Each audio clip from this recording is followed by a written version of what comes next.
ಹೆಣ್ಣು ಶಕ್ತಿಯ ಸಂಕೇತ ಅನ್ನೋದನ್ನ ಅರ್ಥ ಮಾಡಿಸೋದು ಕೂಡ ಈ ಹಬ್ಬದ ಉದ್ದೇಶ. ಸರಿಯಾಗಿ ಹೇಳಿದೆ ಮಾಧವ. ಈ ನವರಾತ್ರಿ ಹಬ್ಬಕ್ಕೆ ಇನ್ನೂ ಬೇರೆ ಬೇರೆ ಮಹತ್ವಗಳೆಲ್ಲ ಇದೆ. ತ್ರೇತಾಯುಗದಲ್ಲಿ ರಾಮ ರಾವಣನ್ನ ಸಂಹಾರ ಮಾಡೋದಕ್ಕೆ ಮುಂಚೆ ಈ ದುರ್ಗಾ ಮಾತೆನ ಪೂಜೆ ಮಾಡಿದ್ನಂತೆ.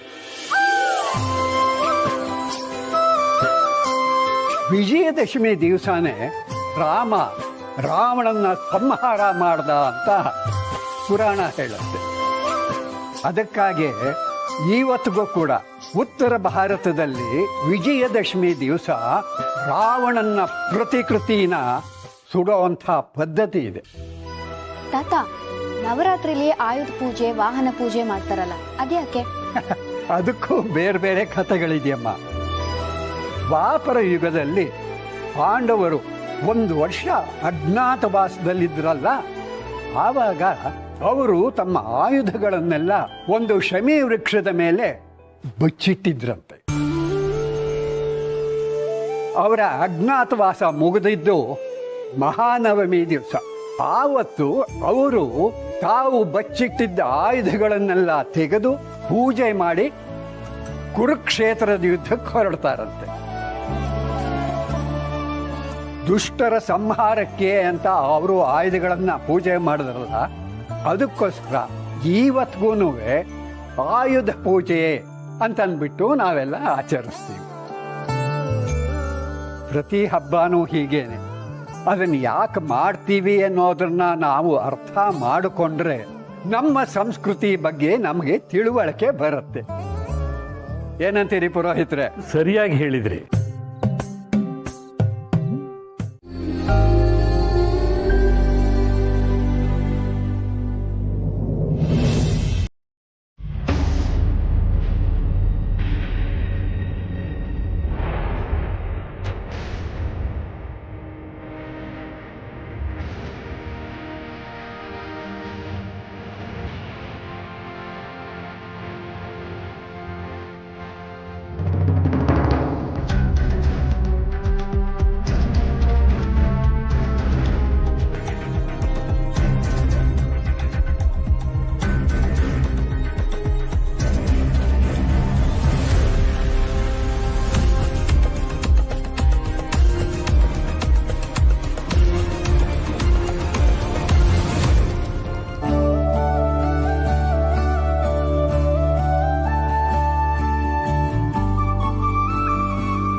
ಅಲ್ಲ ಮಾಧವ, ನಾನು ಆಗಲೇ ಹೇಳದ್ನಲ್ಲ, ನಿಮ್ಮ ಮನೆ ಎದುರು ಕ್ರಾಸಲ್ಲಿ ನಿಂತ್ಕೊಂಡ್ರೆ ಬೇಕಾದಷ್ಟು ಆಟೋ ರಿಕ್ಷಾಗಳು ಸಿಗತ್ತಪ್ಪ. ಆರಾಮಾಗಿ ಹೋಗ್ತೀವಿ, ಯೋಚನೆ ಮಾಡಬೇಡ. ಅಲ್ಲ ತಾತ, ನಡ್ಕೊಂಡೆ ಹೋಗೋಣ ಅಂತೀಯಾ? ನಾನಂತೂ ಅದಕ್ಕೆ ರೆಡಿಯಪ್ಪ.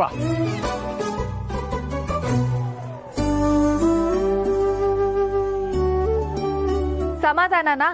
ನಿನ್ ಸೊಸೆಗೆಲ್ಲ ವಾಪಸ್ ಕೊಟ್ಟು ನಾನು ಹೇಗ್ ಬಂದೋ ಹಾಗೆ ಹೋಗ್ತಿದ್ದೀನಿ. ಹುಷಾರಾಗಿ ಹೋಗಿ.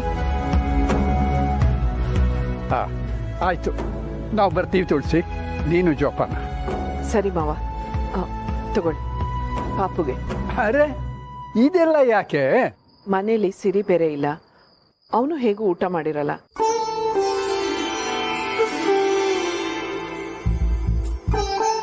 ಬರ್ತೀವಿ ಮಾಧವ. ಹಾ,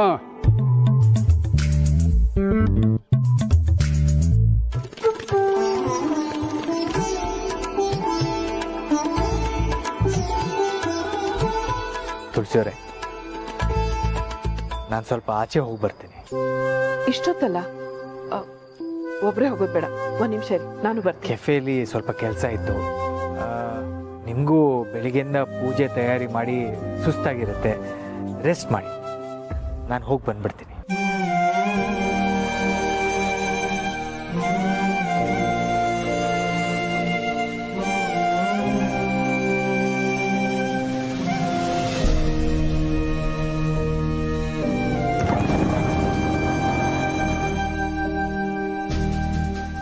ನಿಮಗೆ ತುಂಬ ನೋವಾಗಿದೆ ಅಂತ ನನಗೆ ಗೊತ್ತು. ಇದಕ್ಕೇನಾದರೂ ಮಾಡಲೇಬೇಕು.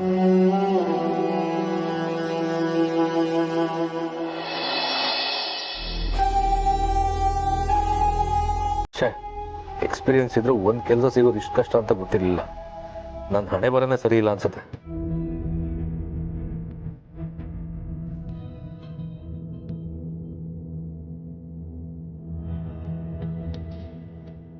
ಏನು ಸವಾರಿ ಇಷ್ಟು ಬೇಗ ಬಂದ್ಬಿಟ್ಟಿದೆ ಮನೆಗೆ? ಇನ್ನೇನು ಮತ್ತೆ ನಿಮ್ಮ ಥರ ಯಾರ್ದೋ ಮನೆಗೆ ಹೋಗೋಕ್ಕಾಗುತ್ತಾ? ಡೈರೆಕ್ಟಾಗಿ ಮನೆಗೆ ಬಂದು ಕೂತಿದ್ದೀನಿ. ಏನೋ ಹೇಳಿದ್ಯಾ? ಏನಿಲ್ಲ. ಇಂಟರ್ವ್ಯೂ ಏನಾಯ್ತು? ಇನ್ನೇನಾಗುತ್ತೆ, ಆಗ್ಬೇಕಾಗಿರೋದು ಏನೂ ಆಗಲಿಲ್ಲ, ಹೋಗೇ ಆಯ್ತು ಅಷ್ಟೇ. ಹೀಗೆ ಇರಲ್ಲ ಅಂತ ಅನ್ಕೊಳ್ಳಿ, ಆಗ ಜೀವನ ಚೆನ್ನಾಗಿರುತ್ತೆ ಅಂತ. ಒಗ್ಗರಣೆ ಡಬ್ಬಿ ವಿಷಯದಲ್ಲೂ ಹಾಗೆ ಅಲ್ವಾ? ತುಳಸಿಯವರೇ, ಈಗ ವಿಷಯ ಬೇಡ. ನಾನೇನು ನೊಂದ್ಕೊಂಡಿಲ್ಲ, ನೀವು ಚಿಂತೆ ಮಾಡಬೇಡಿ. ನೀವು ಹೋಗಿ ನಿದ್ದೆ ಮಾಡಿ ಪ್ಲೀಸ್. ನೀವು ನೊಂದ್ಕೊಂಡಿಲ್ಲ ಅಂತ ನಿಮ್ಮನ್ನ ನೀವು ನಂಬಿಸ್ಬೋದು, ಆದ್ರೆ ನನ್ನನ್ನು ನಂಬ್ಸಕ್ಕಾಗಲ್ಲ ಮಾಧವ್ ಅವರೇ. ಒಗ್ಗರಣೆ ಡಬ್ಬಿ ನಿಮ್ಗೆ ಎಷ್ಟು ಹತ್ರವಾಗಿತ್ತು ಅಂತ ನನಗೆ ಗೊತ್ತು. ಏನಾಯ್ತು, ಯಾಕೆ ಹೀಗೆ ನಿರ್ಧಾರ ತಗೊಂಡ್ರು ಅಂತ ಹೇಳ್ಕೊಂಡ್ರೆ ನಿಮ್ಮ ಮನಸ್ಸು ಹಗುರ ಆಗುತ್ತೋ ಏನೋ. ಏನಂತ ಹೇಳಿ ತುಳಸಿಯವರೇ, ಅವ್ರು ಬೇರೆ ಏನೋ ಕಾರಣ ಕೊಟ್ಟಿದ್ರೆ ನಿಮ್ಮ ಮುಂದೆ ಹೇಳಿಕೊಂಡು ಹಗುರ ಆಗ್ತಿದ್ದೆ. ಆದರೆ ಈ ಮದುವೆಯಿಂದ ಆ ಕಾರ್ಯಕ್ರಮ ಕೈ ತಪ್ಪು ಹೋಯ್ತು ಅಂದರೆ ನಿಮಗೆ ನೋವಾಗತ್ತಲ್ವಾ? ನಿಮ್ಗೆ ಹೇಳ್ಕೊಳಕ್ ಮನಸ್ಸಿಲ್ಲ ಅಂದರೆ ಪರವಾಗಿಲ್ಲ. ನಿಮ್ಗೆ ಯಾವಾಗ ಹೇಳ್ಕೋಬೇಕು ಅನ್ಸುತ್ತೋ ಆವಾಗ ಹೇಳ್ಕೊಳ್ಳಿ. ದೇವರಿದ್ದಾನೆ, ಚಿಂತೆ ಮಾಡಬೇಡಿ. ಈಗ ಹೋಗಿ ಮಲ್ಕೊಳ್ಳಿ.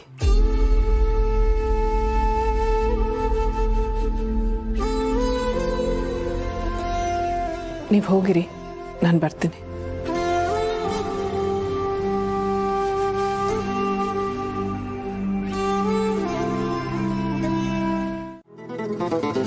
ಏನಪ್ಪ ದಂಡಪಿಂಡ, ಇನ್ನು ಈ ದೋಸೆ ಜಾತ್ರೆ ಇವತ್ತಿಗೆ ಮುಗಿಯುತ್ತಾ ಅಥವಾ ಇನ್ನೊಂದು ವಾರ ತಿಂಗಳು ನಡೀತಾನೆ ಇರುತ್ತಾ? ಮುಗ್ದೇ ಹೋಯ್ತು ತಾತ. ಇನ್ನು ನಾಳೆ ಏನು ಮಾಡಬೇಕು ದೇವರೇ ಬಲ್ಲ. ಸದ್ಯ ದೇವರು ದೊಡ್ಡವನು. ಹೆಣ್ಮಕ್ಳು ಎಷ್ಟು ಬುದ್ಧಿವಂತರು ಅಂತೀಯ. ದೋಸೆ ಹಿಟ್ಟಲ್ಲಿ ನೋಡು, ಕೇಳಿಸ್ಕೊ, ಇವತ್ತು ದೋಸೆ ಆಯ್ತಾ, ಇನ್ನು ನಾಳೆ ಇದೇ ಹಿಟ್ಟಲ್ಲಿ ಅದನ್ನು ಪಡ್ಡು ಅಂತ ಮಾಡ್ತಾರೆ ನೋಡು, ಆ ಪಡ್ಡು ಮಾಡಿಬಿಡ್ತಾರೆ. ಆದರೆ ಅದಕ್ಕೆ ಬೇರೆ ಥರ ಚಟ್ನಿನೇ ಮಾಡಿರ್ತಾರೆ ಗೊತ್ತಾ. ಆಮೇಲೆ ಉಳೀತು ಅಂತ ಇಟ್ಕೊ, 3ನೇ ದಿವಸ ಅದರಲ್ಲೇ ಉತ್ತಪ್ಪ ಮಾಡಿಬಿಡ್ತಾರೆ. ಆಮೇಲೆ 4ನೇ ದಿವಸ ಉಳಿದಿದ್ರೆ ಅದಕ್ಕೆ ಇನ್ನೊಂದು ಸ್ವಲ್ಪ ರವೆ ಹಾಕಿಬಿಟ್ಟು ಇಡ್ಲಿ ಅಂತ ಕೊಟ್ಬಿಡ್ತಾರೆ ಕಣೋ. ಅಯ್ಯೋ, ಏನ್ ಬುದ್ಧಿವಂತರು ಅಂತಂತೀಯ ಇವರು. ಒಂದೇನು ಗೊತ್ತಾ ದಂಡಪಿಂಡ, ಹಿಟ್ಟು ಒಂದೇ ಆದರೂ ಕೂಡ ದಿವಸ ಬೆಳಿಗ್ಗೆ ಬೇರೆ ಬೇರೆ ತಿಂಡಿನೋ ಕಂಪ್ಲೇಂಟೇ ಮಾಡೋ ಹಾಗಿಲ್ಲ. ಇವಾಗೇನು ನಿಮ್ಗೆ ದೋಸೆ ಬೋರ್ ಆಯ್ತಾ? ಬೋರ್ ಆಯ್ತು ಅಂದ್ರೆ ಏನು ಮಾಡ್ತೀಯ? ಬೇರೆ ಏನಾದ್ರು ಮಾಡಿಕೊಡ್ತೀಯಾ? ಇಲ್ವಲ್ಲ. ಆ ಸೋಗ್ಲಾಡಿ ಬರೋವರೆಗೂ ನಾನು ಈ ಶ್ರೀಲಂಕಾ ಮ್ಯಾಪೇ ಗತಿ. ತಾತ ಆಡ್ಕೋಬಿಡಿ, ಇವತ್ತು ಅಟ್ಲೀಸ್ಟ್ ಶ್ರೀಲಂಕಾ ಮ್ಯಾಪ್ ಆದ್ರೂ ಬಂದಿದೆ. ಹೋಗ್ತಾ ಹೋಗ್ತಾ ಇಂಪ್ರೂವ್ ಆಗುತ್ತೆ ಬಿಡಿ. ಓಹೋ, ಹಾಗಾದರೆ ತಾವು ವೃತ್ತಾಕಾರವಾಗಿ ದೋಸೆ ಹಾಕೋವರೆಗೂ ಪ್ರತಿ ದಿವಸ ನನಗೆ ಬೆಳಿಗ್ಗೆ ದೋಸೆನೇ ಗತಿ ಅಂತಂದು. ಅಯ್ಯೋ ಇಲ್ಲ ತಾತ, ನಾಳೆ ಬೇರೆ ಏನಾದ್ರು ಮಾಡ್ತೀನಿ. ಆಗ ಬಾ ದಾರಿಗೆ. ನಾನೇನಾದರೂ ದೋಸೆ ಹಾಕೋದಕ್ಕೆ ಶುರು ಮಾಡಬೇಕಾಗಿತ್ತು. ತ್ರಿಜ್ಯ ತಗೊಂಡು ವೃತ್ತಾಕಾರವಾಗಿ, ಅರ್ಥ ಆಗ್ಲಿಲ್ಲಲ್ಲ, ಕಾಂಪಾಸ್ ತಗೊಂಡು ಸರ್ಕಲ್ ಆಗಿ ದೋಸೆ ಹಾಕ್ತಿದ್ದೆ ಅಂತಂದೆ. ಓ, ಸಂಕೋಚನೆ ಬೇಡ ತಾತ, ತಗೊಳ್ಳಿ ಮಾಡಿ, ತಗೊಳ್ಳಿ ತಾತ. ಇದೇನ್ ನನ್ಗೇನು ಹೊಸದ? ನೋಡೋ, ಸೌಟ್ ಹಿಡ್ಕೊಳ್ಳೋದು ಒಂದು ಸ್ಟೈಲ್ ಇದೆ ಗೊತ್ತಾ. ಆಮೇಲೆ ಹಿಟ್ಟು, ಅಯ್ಯೋ ಇಷ್ಟೊಂದು ಹಿಟ್ಟು ಒಟ್ಟಿಗೆ ಹಾಕ್ಬಿಟ್ರೆ ಸ್ಪ್ರೆಡ್ ಮಾಡೋಕ್ ಆಗೋದಿಲ್ಲ ಕಣೋ. ಅದಕ್ಕೆ 1 2 3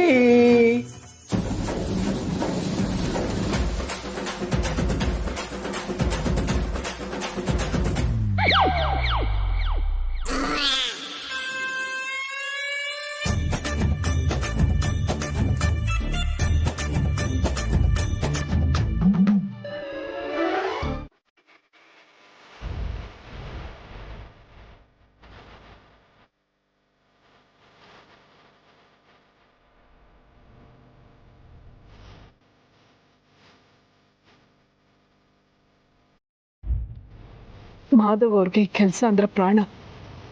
ನನ್ನಿಂದಾಗಿ ಅವ್ರು ಈ ಕೆಲಸನ ಕಳ್ಕೊಳ್ಳೋ ಹಾಗಾಗಿದೆ. ಹೇಗಾದ್ರೂ ಮಾಡಿ ಕೆಲಸನ ವಾಪಸ್ ಕೊಡ್ಸೋಣ.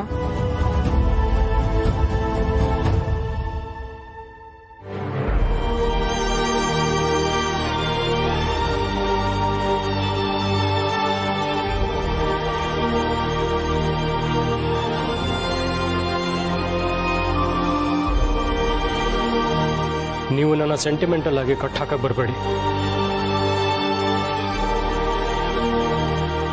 ಪುಣ್ಯ ಟೈಮ್ ಆಗ್ತಿದೆ, ಹೊರಡೋಣ.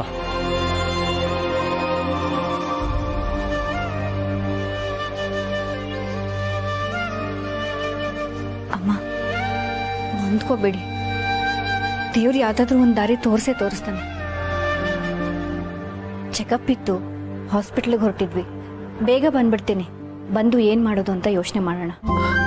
ಅಯ್ಯೋ, ಮೊದಲೇ ಹೇಳೋದಲ್ವಾ ಪೂರ್ಣಿ, ನಿಮಗೆ ತಡ ಆಯ್ತು ಏನೋ. ನಾನು ಬೇರೆ ಮಾತಾಡಿಸ್ತಾ ನಿಲ್ಲಿಸ್ಬಿಟ್ಟೆ.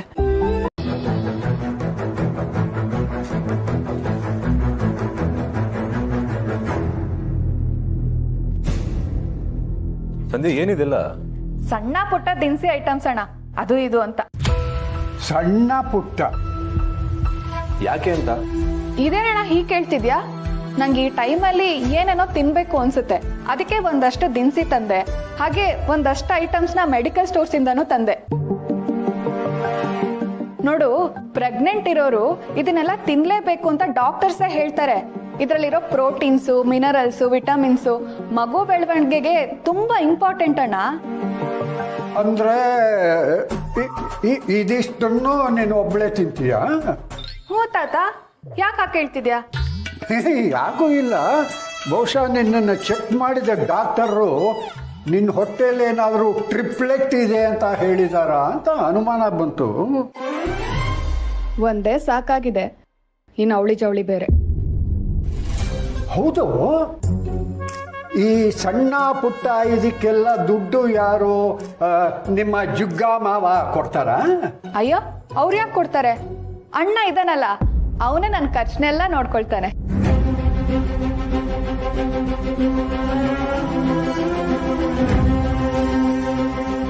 ಎಷ್ಟಾಯ್ತಪ್ಪ? ಸರ್, ನಮ್ಮ ಕಿರಾಣಿ ಅಂಗಡಿದು 8300, ಮೆಡಿಕಲ್ ಸ್ಟೋರ್ ಬಂದು ನಮ್ಮ 311, ಅವ್ರದ್ದು 3400. Sir, total 11700.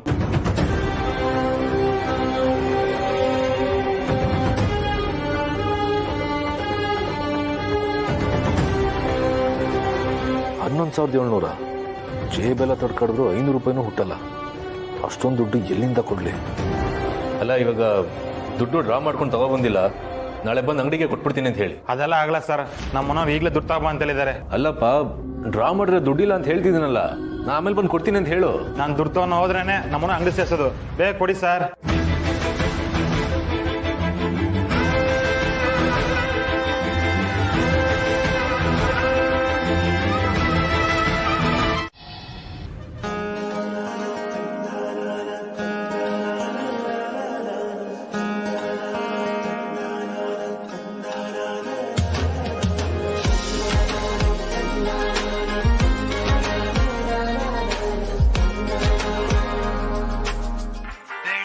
ಕವಿತೆ ಬೆರಗಿಗೆ ಸೋತೆ, ಬೆಳದಿಂಗಳೇ ಮೆರವಣಿಗೆ, ಹೀಗೆ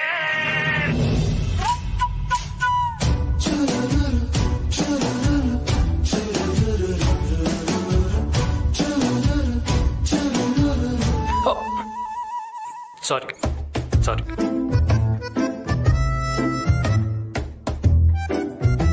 ಕಾರ್ ನಿಲ್ಸಿ. ಏನಾಯ್ತು ಪುಣ್ಯ?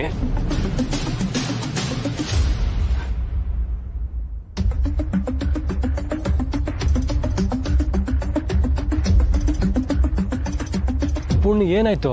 ಯಾಕೆ ಇಳಿದು ಬಂದೆ? ಅಲ್ಲ ರೀ, ಅಮ್ಮ ಅಷ್ಟು ಬೇಡ್ಕೊಳ್ಳೋ ತರ ಕೇಳಿದ್ರು. ನಿಮ್ ಕೈಲಿ ಆಗುತ್ತೋ ಬಿಡುತ್ತೋ, ಅಟ್ಲೀಸ್ಟ್ ಅವ್ರ ಸಮಾಧಾನಕ್ಕಾದ್ರೂ ಟ್ರೈ ಮಾಡ್ತೀನಿ ಅಂತ ಹೇಳ್ಬೋದಿತ್ತಲ್ವಾ? ಈ ಕಡ್ಡಿ ತುಂಡಾಗೋ ತರ ಆಗಲ್ಲ ಅಂದ್ಬಿಟ್ರೆ ಅವ್ರಿಗೆಷ್ಟು ನೋವಾಗಿರಲ್ಲ. ನನಗಾಗದೆ ಇರೋದನ್ನ ನಾನು ಮಾಡ್ತೀನಿ ಅಂತ ಹೇಗೆ ಹೇಳಿ? ನೀನೇ ಹೇಳು. ಯಾವಾಗ್ಲೂ ನಿಮ್ ಫಸ್ಟ್ ಪ್ರಿಯಾರಿಟಿ ಮನೆಯವರೇ ಅಂತ ಹೇಳ್ತೀರಾ ಅಲ್ವಾ? ಆದ್ರೆ ಈಗ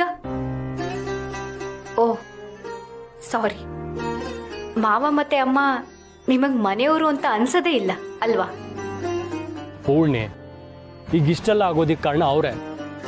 ಅವ್ರು ಮಾಡ್ಕೊಂಡಿದ್ದ ತಪ್ಪು ಅವರೇ ಸರಿ ಮಾಡ್ಕೋತಾರೆ ಬಿಡು. ನೀನ್ ಯಾಕೆ ನನ್ಗೆ ಇದ್ರಲ್ಲಿ ಹೇಳ್ಕೊ ಬರ್ತಾ ಇದೆಯಾ?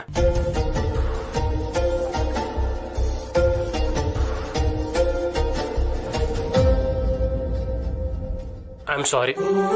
ನನ್ನ ಮಾತಿಂದ ನಿನ್ಗೆ ಇಷ್ಟೆಲ್ಲ ಹರ್ಟ್ ಆಗತ್ತೆ ಅಂತ ನಾನು ಅನ್ಕೊಂಡಿರ್ಲಿಲ್ಲ. I am really sorry. ರೀ, ಏನ್ರಿ ಇದು ರೋಡಲ್ಲಿ? ಎದೇಳಿ ಎದೇಳಿ. ನನ್ನ ಕೈಯಲ್ಲಿ ಏನು ಮಾಡೋದಕ್ಕಾಗತ್ತೋ ಅದನ್ನ ಮಾಡಕ್ ಟ್ರೈ ಮಾಡ್ತೀನಿ, ಸರಿನಾ? Thank you so much. ಅಮ್ಮ ತಾಯಿ, ಟ್ರೈ ಮಾಡ್ತೀನಿ ಅಂತ ಹೇಳಿದೆ, ಹಾಗೆ ಆಗತ್ತೆ ಅಂತ ಹೇಳಿಲ್ಲ. ನನ್ ಗಂಡ ಒಂದ್ಸರಿ ಮಾತು ಕೊಟ್ರೆ ಮುಗೀತು, ಅದಾಗೋವರೆಗೂ ಬಿಡಲ್ಲ.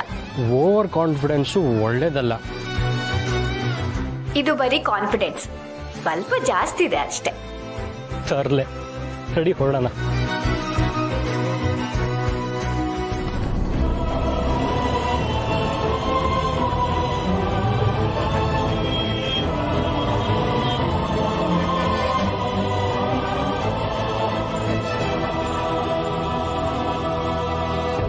ಬೇಗ ಸ್ಟಾರ್ಟ್ ಮಾಡಿ. ಹೊಡಿ ಹೊಡಿ, ಸ್ಟ್ರೇಟ್ ಹೋಗಿ.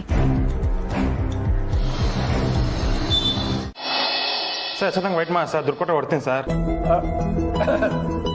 ಇವನೇ, ನಿನ್ನ ಹೆಸರು ಏನು ಅಂದೆ? ರಘು ಅಂತ ತಾತ.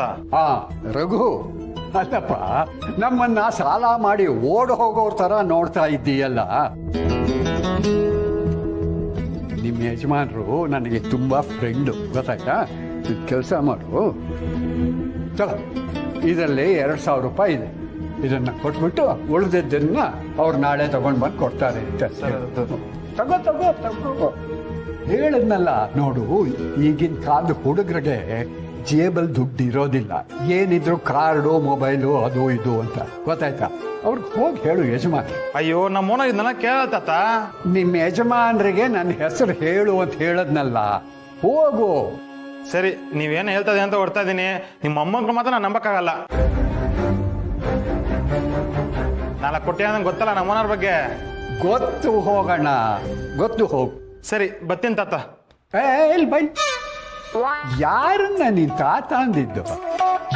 ಇನ್ನೊಂದು ಸಲ ಏನಾದ್ರು ನನ್ನ ತಾತ ಅಂತಂದ್ರೆ ನಿಮ್ಮ ಯಜಮಾನ್ರಿಗೆ ಹೇಳಿ ನಿನ್ನ ಕೆಲಸದಿಂದಾನೇ ಬಿಡಿಸ್ಬಿಡ್ತೀನಿ, ಗೊತ್ತಾಯ್ತಾ? ಸರಿ, ಬರ್ತೀನಿ ಅಣ್ಣ. ಅಣ್ಣ, ಇದನ್ನೆಲ್ಲ ನನ್ನ ರೂಮಲ್ಲಿ ಇಟ್ಬಿಡು.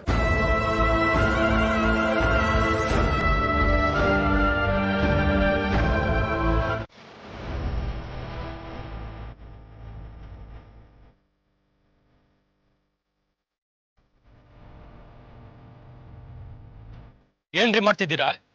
ದೊಡ್ಡವ್ರ ಹತ್ರ ಹೇಗ್ ಬಿಹೇವ್ ಮಾಡ್ಬೇಕು ಅನ್ನೋ ಕಾಮನ್ ಸೆನ್ಸ್ ಇಲ್ವಾ? ಏನಾದ್ರೂ ಹೆಚ್ಚು ಕಮ್ಮಿ ಆಗಿದ್ರೆ ಏನ್ ಮಾಡ್ತಿದ್ದೆ? ನಾನ್ ಬಂದೆ ಸರಿ, ಅಕಸ್ಮಾತ್ ಇವ್ರೇನಾದ್ರೂ ಬಿದ್ದಿದೆ, ಇದಕ್ಕೆ ನಾನು ನಿಮ್ಗೆ ಸಂಬಳ ಕೊಡೋದು? ಅಮ್ಮ, ನಿಮ್ಗೇನು ಆಗಿಲ್ಲ ತಾನೆ? ನೀವ್ಯಾಕೆ ಇಲ್ಲಿಗೆ ಬರೋಕ್ ಹೋದ್ರಿ? ಅದು ಇಲ್ಲಿಗೆ ಬಂದು ಮಾತಾಡಿದ್ರೆ ಮಾಧವ್ ಅವ್ರ ಕೆಲಸ ವಾಪಸ್ ಸಿಗತ್ತೇನೋ ಅಂತ. ಏನಷ್ಟು ಅವಸರ? ಎಲ್ಲ ನಿಂತ ಕಾಲಲ್ಲೇ ಆಗ್ಬಿಡ್ಬೇಕಂದ್ರೆ ಆಗತ್ತಾ? ಅಕಸ್ಮಾತ್ ಏನಾದ್ರೂ ಹೆಚ್ಚು ಕಮ್ಮಿ ಆಗಿದ್ರೆ?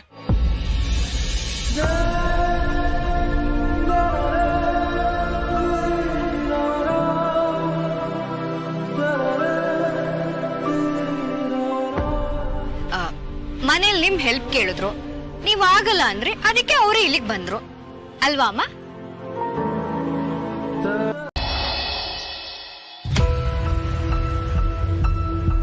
ಪಕ್ಕದ ರೋಡ್ ತಾನೆ, ಸುಮ್ಮನೆ ಗಾಡಿಯಾಗಿ ತೆಗಿಯೋದು, ಪೆಟ್ರೋಲು ವೇಸ್ಟು.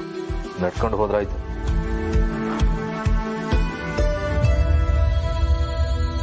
ಸಮರ್, ಎಲ್ಲಾದ್ರೂ ಡ್ರಾಪ್ ಮಾಡ್ಲಾ? ಇಲ್ಲ ಪರವಾಗಿಲ್ಲ, ಪಕ್ಕದ ರೋಡೆ, ನಡ್ಕೊಂಡೆ ಹೋಗ್ತೀನಿ.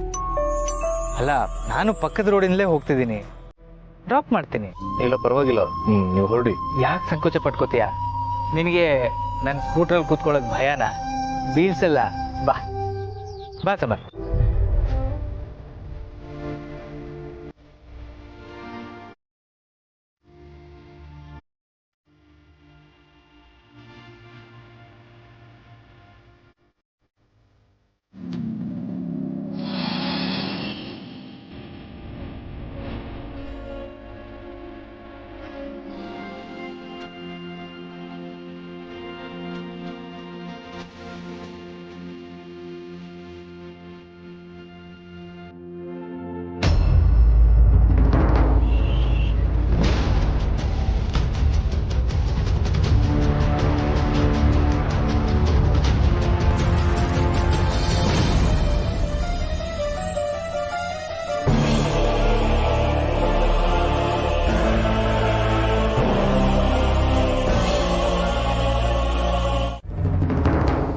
ನಮಸ್ತೆ ಸರ್.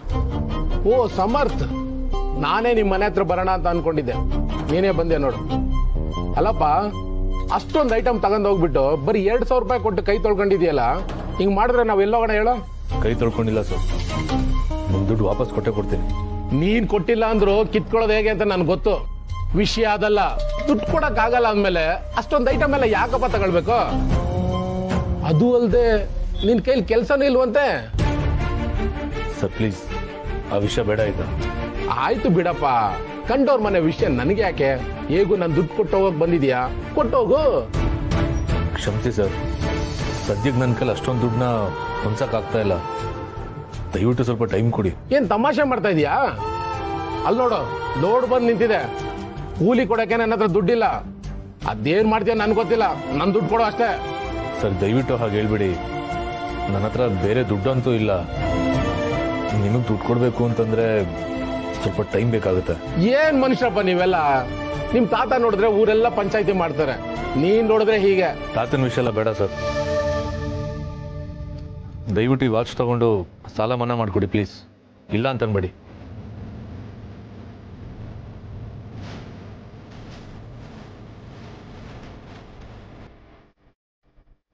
ಇದೊಂದು 8,000 ರೂಪಾಯಿ ಬರ್ಬೋದಷ್ಟೇ. ನೀನ್ ಹೇಳ್ದಂಗೆ ಅತ್ತೆಲ್ಲ ಬರೋದಿಲ್ಲ. ಇಲ್ಲ ಸರ್, ನೀವು ಬೇಕಾದ್ರೆ ಕೇಳಿ ನೋಡಿ. ನಾನೇನು ತಲೆಯಲ್ಲಿ ಲದ್ದಿ ತುಂಬ್ಕೊಂಡಿಲ್ಲಪ್ಪ. ಇದಕ್ಕೆ 8,000 ರೂಪಾಯಿ ಕೊಡೋದೇ ಹೆಚ್ಚು. ಮಿಕ್ಕದ 2,000 ರೂಪಾಯಿಗೆ ಏನ್ ಮಾಡ್ತೀಯಾ? ಮೂಟೆ ಬರ್ತೀಯಾ?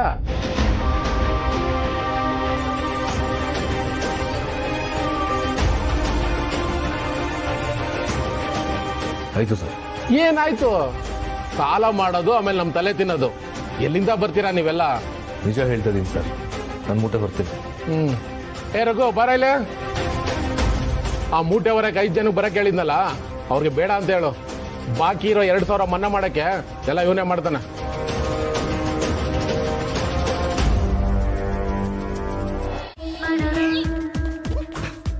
ನೀನ್ ಏನೋ ಅನ್ಕೊಂಡಿದ್ಯಾ? ಏನೋ ಅವತ್ತು ಆಡಿಟೋರಿಯಂ ಅಲ್ಲಿ ನಿನ್ ಆಟಿಟ್ಯೂಡ್ ಇಷ್ಟ ಆಯ್ತು ಅಂತ ಮೀಟ್ ಮಾಡೋಣ ಅಂತ ಅಂದೆ.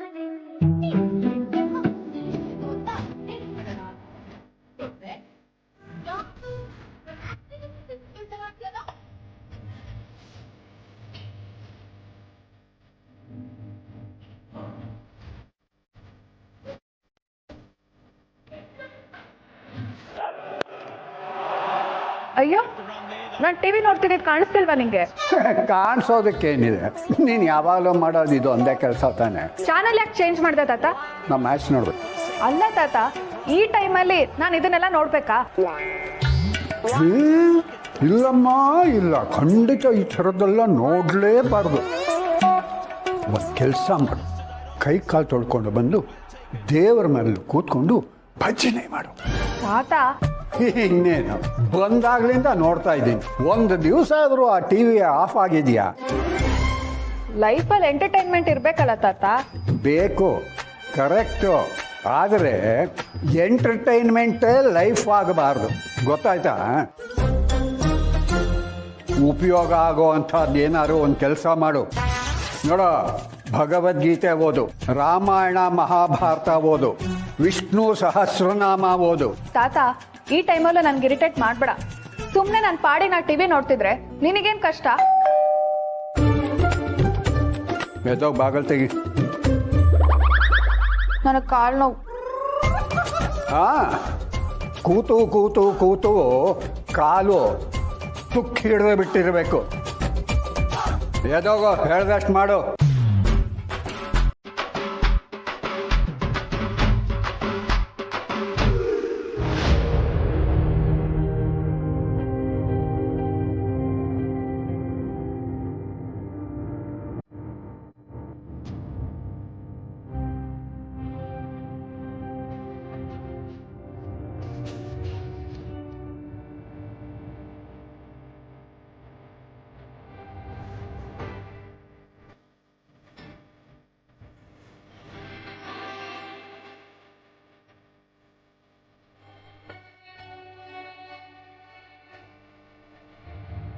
ದಂಡಪಿಂಡ,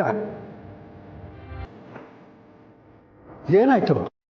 ಏನಿಲ್ಲ ತಾತ. ನಿಂತ್ಕೋ ಅಂದೆ.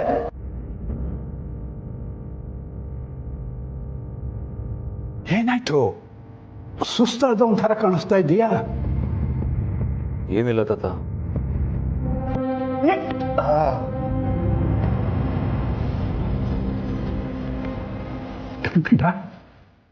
ಏನಾಯ್ತು? ತಿರ್ಗೋ ತಿರ್ಗೋ ತಿರ್ಗೋ ತಿರ್ಗೋ.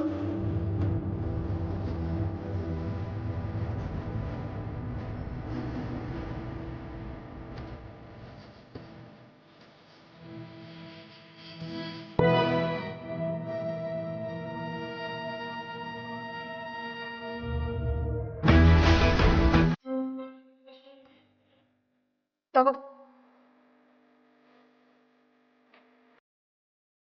ಶಕ್ತಿ ಏಯ್, ಸಹಾಯ ಮಾಡೋನಿಯ.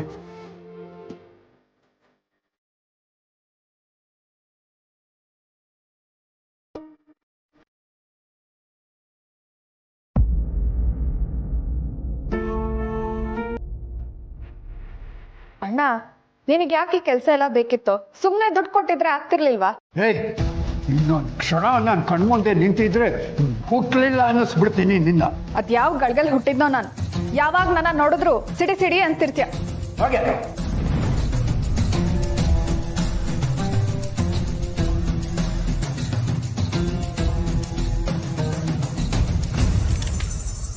ಅಭಿಜಿತ್ತು ನನ್ ತಮ್ಮಂದು ಸಿಕ್ಕಿದ್ನ ಅವನು.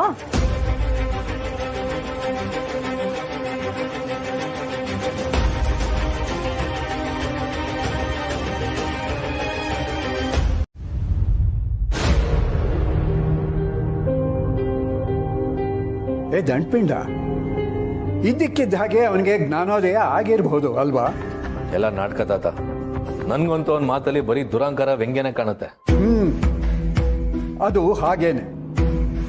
ಒಬ್ಬ ವ್ಯಕ್ತಿ ಬಗ್ಗೆ ನಮ್ಮ ಮನಸ್ಸಿನಲ್ಲಿ ಒಂದು ಅಭಿಪ್ರಾಯ ಮೂಡ್ಬಿಡ್ತು ಅಂತಂದ್ರೆ ಅದನ್ನ ಬದಲಾಯಿಸೋದು ತುಂಬಾನೇ ಕಷ್ಟ ಆಗತ್ತೆ. ಅದು ಅಲ್ಲದೆ ನೀನು ಕೆಲಸ ಇಲ್ಲದೆ ಪರದಾಡ್ತಾ ಇದ್ದಿದ್ರನ್ನ ನಾನು ದಿವಸಾನು ನೋಡ್ತಾ ಇದ್ದೀನಲ್ಲ ಸಮರ್. ಸಾಲದಕ್ಕೆ ಇವತ್ತು ಇದೆಲ್ಲ ಮಾಡ್ಕೊಂಡು ಬಂದಿದ್ದೀಯ ಅಲ್ಲ ಕಣೋ. ನಿನ್ನ ಅರ್ಹತೆಗೆ ಈ ಕೆಲಸನ ಹೇಳು. ತಾತ, ಅದೇನೇನು ಆಗೋಯ್ತು ಬಿಡಿ.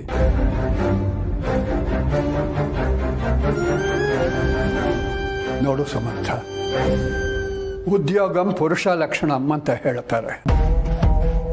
ಕೆಲಸ ಹುಡುಕಿ ಹುಡುಕಿ ಸಿಗದೆ ಕೊನೆಗೆ ಯಾವ ಕೆಲಸ ಸಿಕ್ಕಿದ್ರೂ ಸಾಕು ಅನ್ನೋರು ಇರ್ತಾರೆ.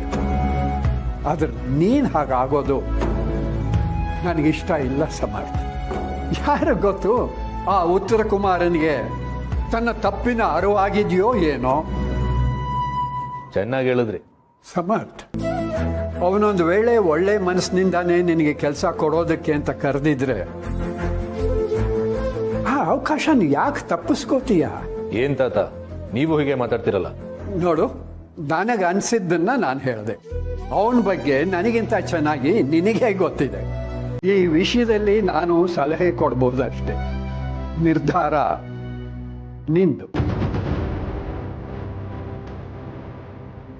ನೋಡು, ನಿನ್ನ ಭವಿಷ್ಯಕ್ಕೆ ಯಾವುದು ಒಳ್ಳೆಯದು ಅನ್ಸುತ್ತೋ ಅದು ಮಾಡು.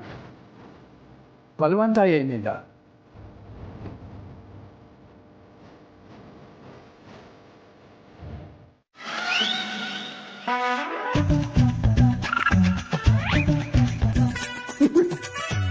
ಓಡೋದವಳೆ.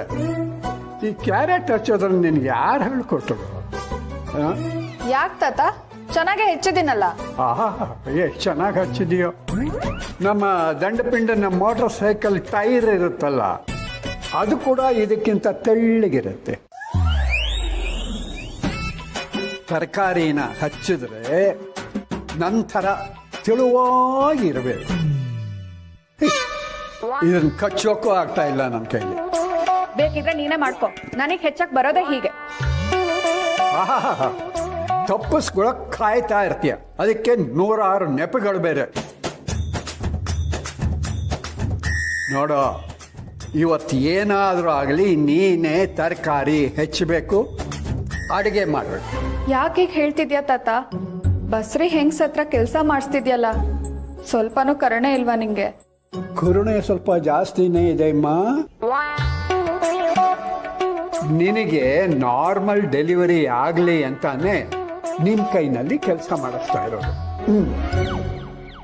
ತಾತ ನಾನು ಮಾಡ್ತೀನಿ ಅಂತ ಹೇಳಿದೆ ಅಲ್ವಾ? ಬೇಕಾಗಿಲ್ಲ. ನೀನು ನಾಳೆ ಉತ್ತರ ಕುಮಾರ್ನ ಇಂಟರ್ವ್ಯೂಗೆ ರೆಡಿ ಆಗು. ಅದು ಅಲ್ಲದೆ ಈ ಥರ ಕೆಲಸ ಮಾಡೋದ್ರಿಂದ ಅವಳಿಗೂ ಒಳ್ಳೆಯದು, ಅವಳು ಹುಟ್ಟೋ ಮಗುಗೂ ಒಳ್ಳೆಯದು, ನಮ್ಮಿಬ್ಬರಿಗೂ ಒಳ್ಳೆಯದೇನೆ. ಎಲ್ಲಿ ಬಂದು ಸಿಕ್ಕಾಕೊಂಡೋ ನಾನು.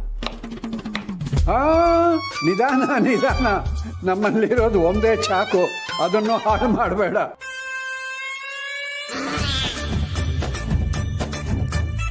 ಕೇಳೋದೆ ಮರ್ತಿದ್ದೆ, ಸೋಗ್ಲಾಡಿ ಸಿಕ್ಕಿದ್ಲಾ? ನಾಳೆ ಆಫೀಸಿಂದ ಸ್ವೀಟ್ ಬಾಕ್ಸ್ ತಗೊಂಡು ನೇರವಾಗಿ ಸೋಗ್ಲಾಡಿ ಮನೆಗೆ ಹೋಗ್ಬಾ. ಏನ್ ತಾತ ನೀವು ಕೆಲ್ಸ ಸಿಕ್ಕೇ ಬಿಡ್ತು ಅನ್ನೋ ತರ ಮಾತಾಡ್ತಿದ್ದೀರಲ್ಲ. ನನ್ ತಮ್ಮ ಹೇಳಿದಾನೆ ಅಂದ್ಮೇಲೆ ನಿಂಗ್ ಕೆಲ್ಸ ಸಿಕ್ದಂಗೆನೆ, ಅದ್ರಲ್ಲಿ ಬೇರೆ ಡೌಟೇ ಇಲ್ಲ. ಸಂಧ್ಯಾ, ಇನ್ನೊಂದ್ಸರಿ ತಮ್ಮ ಅಂತಲ್ಲ ಅಂತಂದ್ರೆ ಚೆನ್ನಾಗಿರಲ್ಲ, ಹೇಳಿದೀನಿ. ಅವ್ನು ನನ್ ತಮ್ಮನೇ ತಾನೆ. ನನಗ್ ಗೊತ್ತು, ಅವನ್ ಮನ್ಸು ಬಂಗಾರ, ನಿನಗೆ ಕೆಲ್ಸ ಕೊಟ್ಟೇ ಕೊಡ್ತಾನೆ.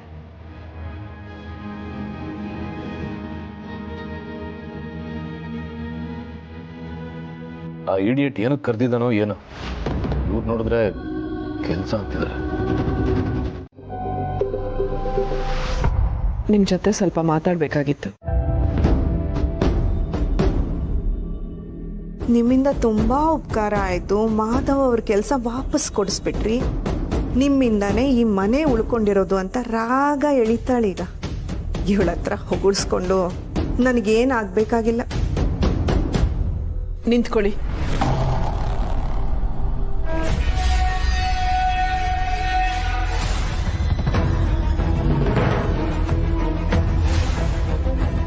ನೀವಿವತ್ತು ಮಾಡಿದ ಕೆಲಸನೇ ಮುಂಚೆನೂ ಮಾಡ್ಬೋದಿತ್ತಲ್ವಾ? ಇಷ್ಟೆಲ್ಲ ದೊಡ್ಡದಾಗೋವರೆಗೂ ಸುಮ್ಮನಿರೋದ್ರ ಬದಲು ಈ ಕೆಲಸನ ಅವತ್ತೇ ಮಾಡಿದ್ದಿದ್ರೆ ಆಗಿರೋದಲ್ವಾ? ಏನು ನನ್ನ ಮೇಲೆ ಅನುಮಾನನ? ಅನುಮಾನ ಅಲ್ಲ, ಗೊಂದಲ. ಪೂಜೆ ದಿನ ಪುರೋಹಿತರು ಬಾಯಿ ಮಾತಿಗೆ ನಿನ್ನನ್ನ ಹಿರಿ ಸೊಸೆ ಅಂದ್ರು ಅಷ್ಟೆ. ನೀನ್ ಯಾಕೋ ತುಂಬಾ ಅದನ್ನ ಸೀರಿಯಸ್ ಆಗಿ ತಗೊಂಡಿರೋ ಹಾಗಿದೆ. ಬಾಯಿ ಮಾತಿಗೆ ಹೇಳಿದ್ರು ಅದೇ ಸತ್ಯ ತಾನೆ.